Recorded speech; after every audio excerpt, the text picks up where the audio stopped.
When a 13-year-old boy living on a farmstead in Mexico partakes in what he believes is a harmless bit of fun with a few friends, he inadvertently invites something into his home which goes beyond his understanding.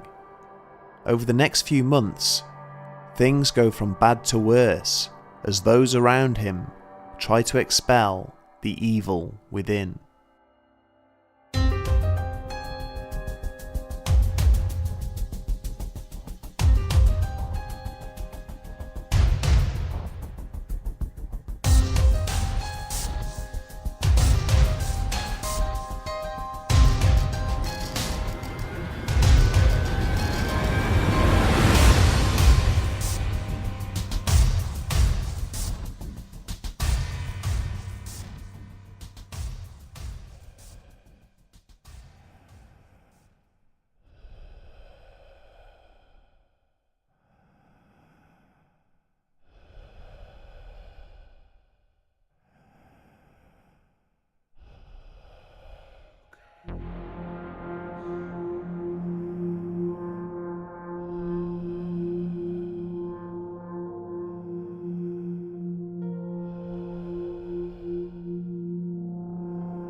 The paranormal manifests in many different ways and means many different things to many different people.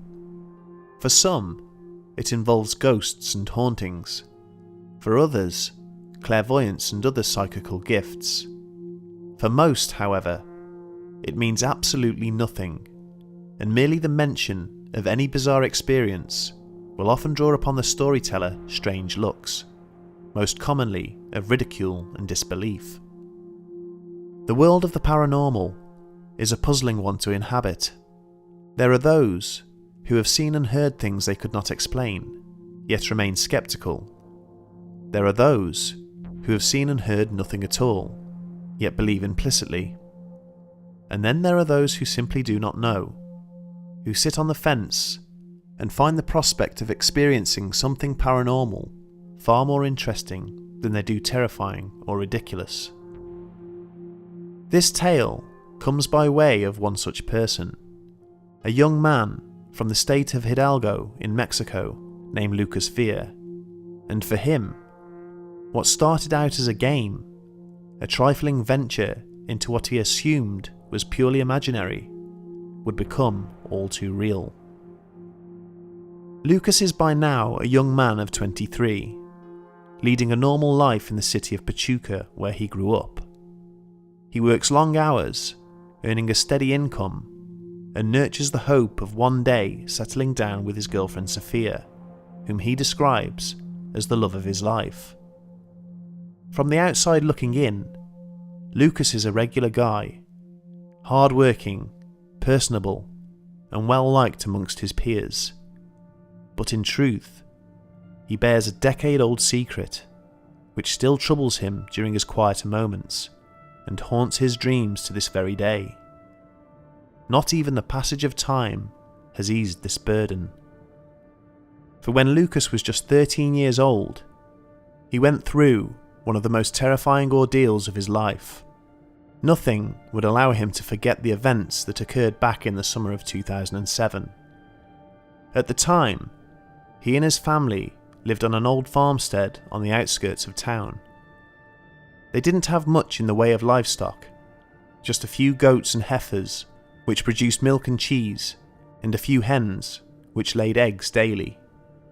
What they did have, however, was land, 150 hectares to be exact, and whilst the family wasn't particularly well off, they produced annual crops of wheat, corn, barley and beans, which brought in a reasonable income. Lucas spent most of his days either attending school or helping out around the farm. On those occasions when he had time to himself, he would while away the hours playing video games or hanging out with friends from the surrounding countryside, getting up to the kinds of mischief that boys their age tend to do. In reality, Lucas was a good kid. He displayed many of the traits that would define him later in life. He stuck to his studies, worked hard for his family, and was popular with his friends. But an incident in May that year would begin to turn his life upside down. At the beginning of that month, his parents came home one evening to find him and 3 of his companions gathered in the family room playing with a Ouija board. Whilst it was merely a bit of fun to him and his friends, his mother and father were Roman Catholics and were both deeply religious. They saw the act as an affront to God, and after they had asked his friends to leave, they proceeded to burn the offending article and grounded their son for 2 weeks. His pleas of ignorance fell on deaf ears. His parents were superstitious to a fault, and they were adamant that Lucas should understand the seriousness of what he had done. He could not even begin to understand the reasoning behind what he thought was an irrational punishment. During his experience with the Ouija board, a few strange things had occurred, but nothing he couldn't explain. He and his friends had heard knocking from other parts of the house, and had seen the flames on the candles flare momentarily up to a foot in height. But Lucas had put this down to coincidence or his friends playing some very clever pranks. He just didn't share his parents' superstitions about the paranormal, but over the coming months, that would profoundly and irrevocably change. The first couple of weeks passed by without incident. Lucas's ban on leaving the house for anything other than school or toil was over, and he was once again free to enjoy his horseplay and spending time with his friends. But in June of that year, whilst he was clearing out one of the farmstead's disused outbuildings, he found, lodged beneath the piles of old farming equipment, another Ouija board.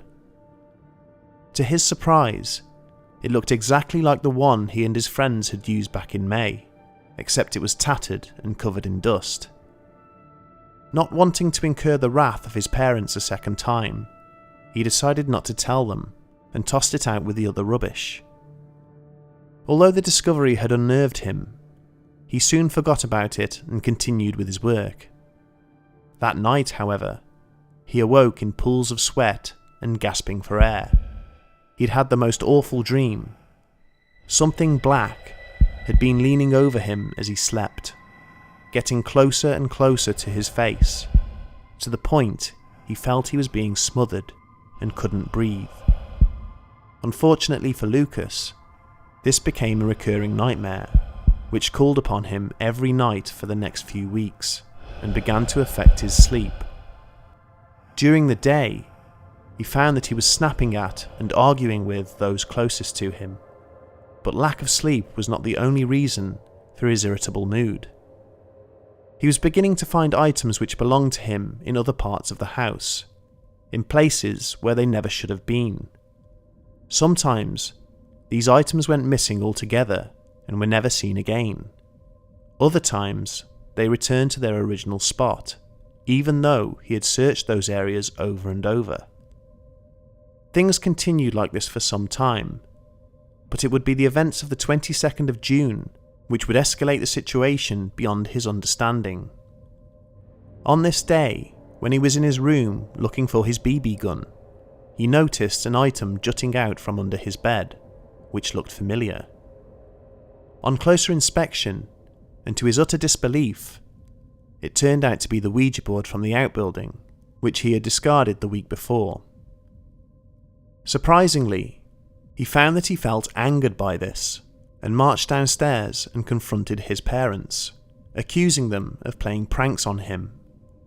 He suspected that they had not burned the Ouija board as they had originally said, that they had planted it in the outbuilding and later under his bed for him to find, and that they were moving his belongings around the house.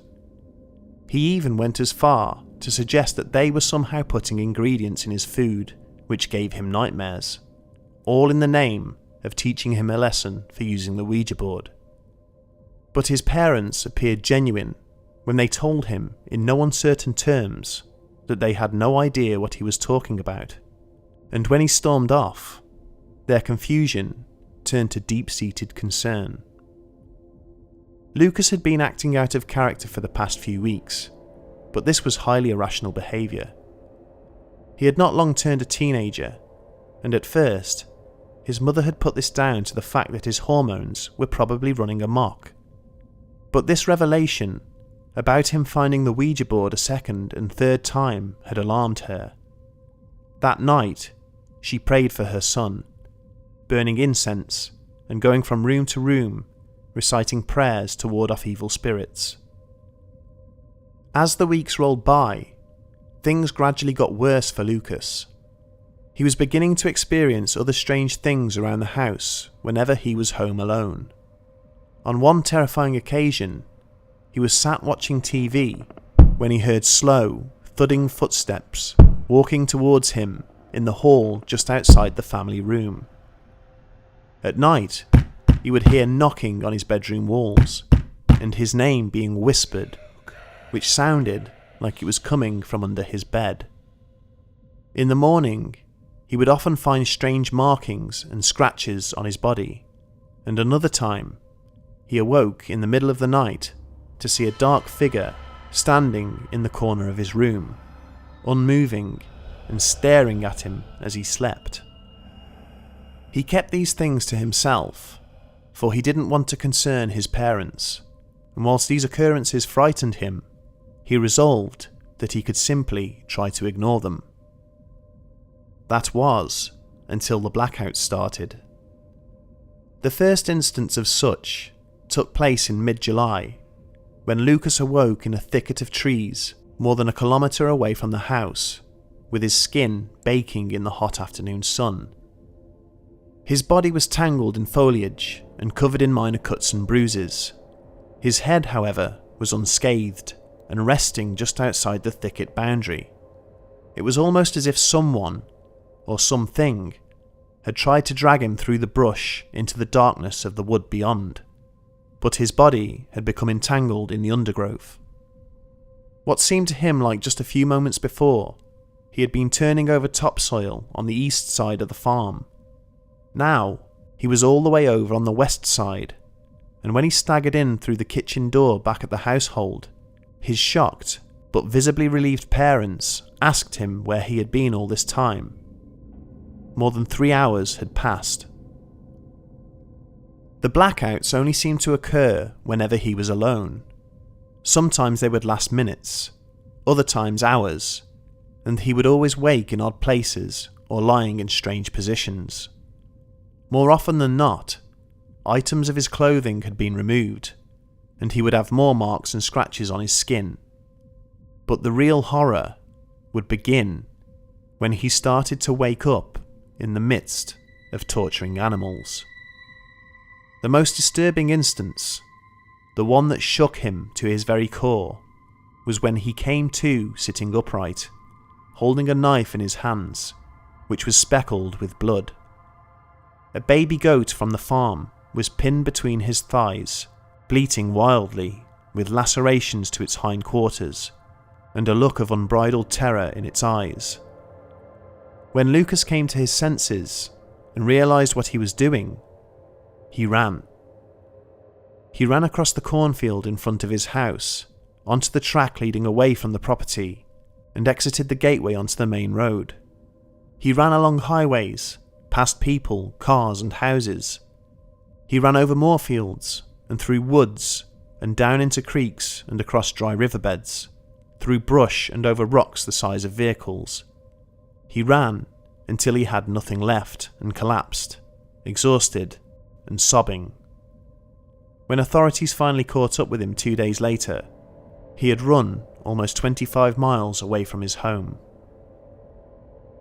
In the hospital, where he was being treated for dehydration and exposure, Lucas finally came clean to his mother about what had been happening.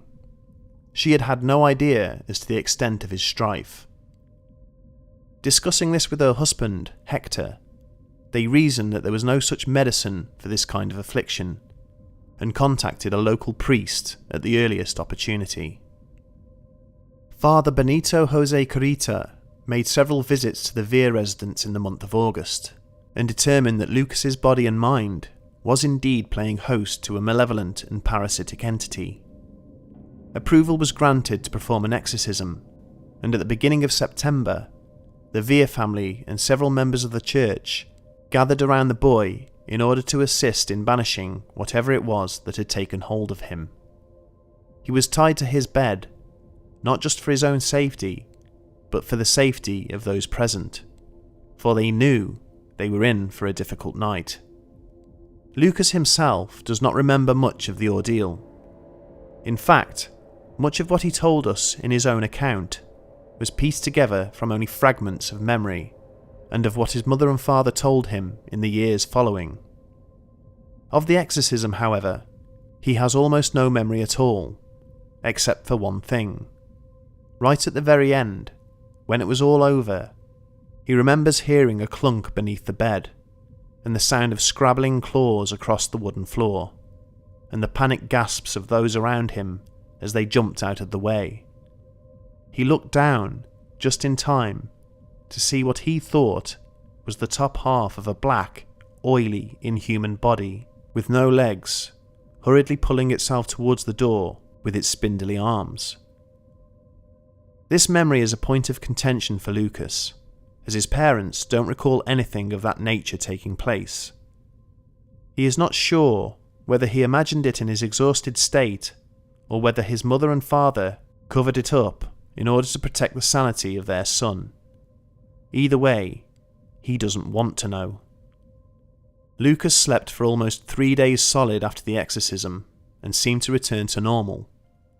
There were no more blackouts or strange happenings around the household, and that tattered Ouija board was never seen again.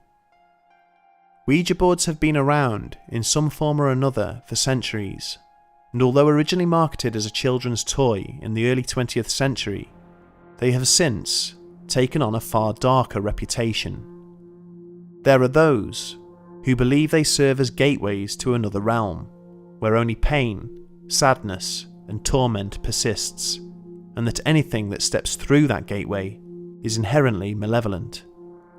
Whether you are a believer or not, many will argue that in using a Ouija board, you are marking yourself as a target for something else, something predatory, which sees your willingness to open that gateway as a desire to connect with them. Lucas is unsure of the exact details regarding such things. Although he still classes himself as an atheist, he is resolved to never again mess with anything of that nature for as long as he lives. Before Father Benito left, he placed an item in the palm of Lucas's hand. It wasn't a crucifix as you might expect, or any kind of religious symbol for that matter. It was simply a small wooden disc, inscribed with the word "protege," or protect. Father Benito told him never to lose it, and to always keep it with him, and to this day, Lucas wears it around his neck. Not that he would ever admit to being superstitious, of course, but even now, there have been a couple of times when he did not take it to bed with him. Instead of placing it on his bedside table, as he usually does, he has left it in his coat pocket, or sitting on the kitchen table, or hanging on the key rack next to the door. And whenever he has done this, he has had a terrible dream of a face leaning over his bed, suffocating him as he sleeps.